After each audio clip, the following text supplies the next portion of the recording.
This is Coastal Bend History. I'm Andy Lascano, and we're at the Port of Corpus Christi, where construction is now complete on the new harbor bridge. Wow, looks fantastic. You know, the old bridge, which has served as the gateway to Corpus Christi for more than 6 decades, also had a troubled start. In fact, it was embroiled in controversy during its design and construction. With the new bridge now complete, the old bridge is slated for demolition starting in the spring of next year. For most people, the harbor bridge has been a part of their life since they were born. Its distinctive arch, reminiscent of a pirate hat, has been the gateway to the Port of Corpus Christi since the 1950s.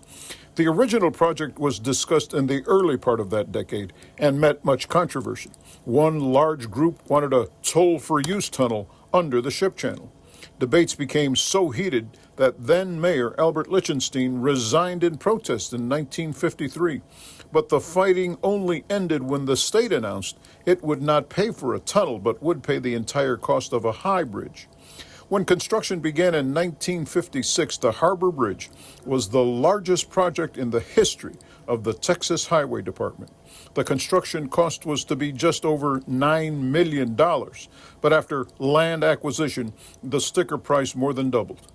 In all, 340 men worked on the project. Unfortunately, 4 died due to falls during construction, and later 2 more would die working maintenance on the bridge. The design of the 155 million pound bridge included many innovations. It was the first to use neoprene pads between the approach piers and roadway.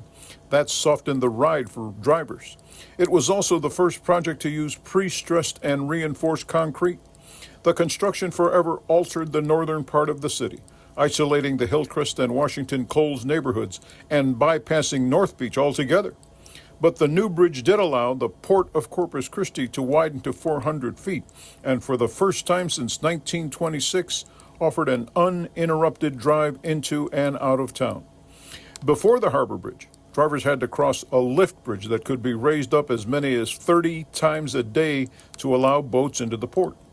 The bridge officially opened on October 23, 1959, and on the first day, more than 45,000 cars passed over it. It was an instant hit with the public and quickly became the symbol of Corpus Christi and one of the most photographed structures in the area.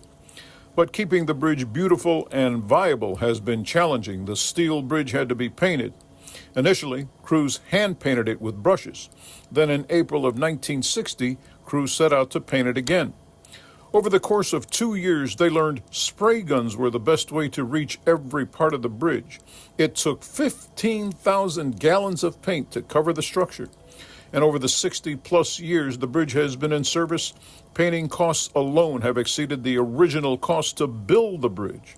In 1983, crews did a complete replacement of the roadway, which cost $7 million. And in 1986, the city replaced the original fluorescent lighting with amber-colored sodium vapor lights.